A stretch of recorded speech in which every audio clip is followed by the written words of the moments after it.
Karma to Christ ministries आपका स्वागत करती है। आइए हम परमेश्वर के वचन पर चर्चा करें। आज का वार्तालाप का शीर्षक अपना नाम बदलो।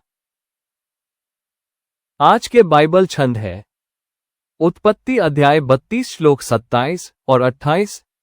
तब उस व्यक्ति ने उससे पूछा, तुम्हारा नाम क्या है? याकूब, उसने उत्तर दिया।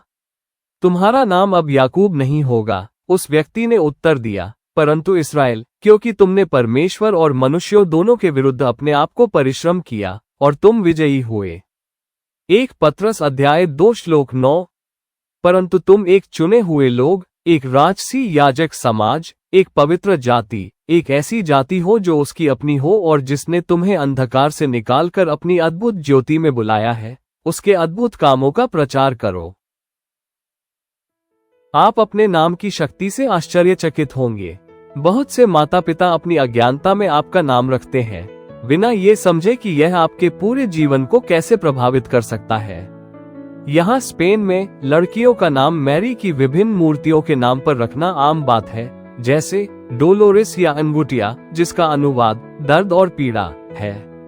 आपको क्या लगता है कि वे विशेष महिलाएं बड़ी होकर किस तरह का जीवन जिएंगी? हो सकता है कि अतीत में आपकी गलतियों के कारण लोग आपको असफल, चोर, झूठा, व्यभिचारी, आलसी, शराबी या कोई अन्य नकारात्मक नाम से पुकारें। लेकिन जब परमेश्वर आपके जीवन को संभालता है, तो वह उस नाम को बदल देगा और आपको वह जीवन जीने देगा जो उसने आपके लिए उद्देश्य और योजना बनाई है। याकूब का अर्थ है धोखेबाज, जो याकूब ने अपने पिता के साथ जेठा का आशीर्वाद पाने के लिए किया था।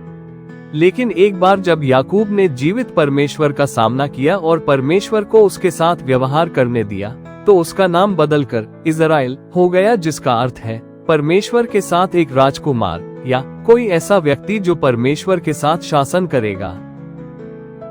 इस नए नाम का वास्तविक मूल्य न केवल ये था कि यह हिब्रू राष्ट्र का प्रतिनिधित्व करेगा, बल्कि यह भी कि परमेश्वर ने खुद को अन्य देवताओं से अलग करने के लिए उस नाम का उपयोग किया। याकूब के साथ इस घटना से पहले परमेश्वर को बाइबल में इब्राहिम, इसहाक और याकूब के परमेश्वर के रूप में वर्णित किया गया है। लेकिन कुछ अध्यायों के बाद हम पढ़ना शुरू करते हैं कि कैसे परमेश्वर खुद को इस्राएल के परमेश्वर के रूप में वर्णित करता है। अब ये याकूब की पहचान में एक पूर्ण परिवर्तन है।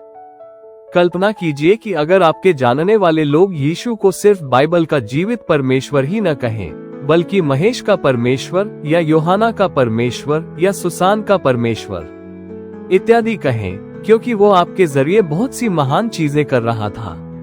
बाइबल में परमेश्वर हमें मेरे नाम से बुलाए गए मेरे लोग, एक शाही याजक, एक विजेता, सिर और पूंछ नहीं, ऊपर और नीचे नहीं, और बहुत कुछ कहता है। आप अपने बचपन से कहीं बढ़कर है, अपनी गलतियों से कहीं बढ़कर है, अपनी स्वार्थी इच्छाओं से कहीं बढ़कर है, अपने बैंक खाते से कहीं बढ़कर है और अपनी मौजूदा सीमाओं से कहीं बढ़कर है। आप वही हैं जो परमेश्वर ने आपके लिए कहा है और हर किसी को उस उपाधि के आगे समर्पण करना होगा। जब लोग मुझे पासबान महेश कहकर संबोधित करने लगे, तो परमेश्वर ने मुझे अंदर से ठीक करना शुरू कर दिया और मुझे मेरे अतीत की शर्म और गिरी हुई पहचान से मुक्त कर दिया। यीशु मसीह के माध्यम से आप ईश्वर की संतान हैं, चुने हुए और अलग रखे गए हैं। अब उस तरह से जीना शुरू करने का समय है। आइए प्रार्थना करें। यीशु, आप सभी चीजों के वारिस हैं, वो जो अपनी शक्ति के वचन से सभी चीजों को बनाए रखता है, हमारे विश्वास का लेखक और पूरा करने वाला है।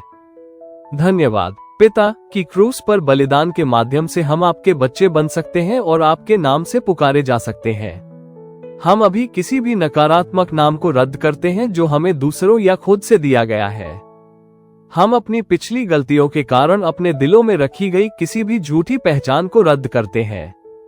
हम घोषणा करते हैं कि हम एक चुने हुए लोग हैं, एक शाही पुजारी, एक पवित्र राष्ट्र, आपके अपने लोग हैं और आपके अद्भुत कार्यों की घोषणा करते हैं, जिसने हमें अंधकार से अपने अद्भुत प्रकाश में बुलाया है। धन्यवाद कि आपके पवित्र आत्मा हमने दुष्ट पर विजय प्राप्त कर ली है। हम घोषणा करते हैं कि अब हम वो पूंछ नहीं है, बल्कि हम अब सिर होंगे। हमें आज उस अधिकार में चलने दीजिए जो हमें परम प्रधान परमेश्वर की संतानों के रूप में दिया गया है। हम यीशु के महान नाम में मांगते हैं, आमीन।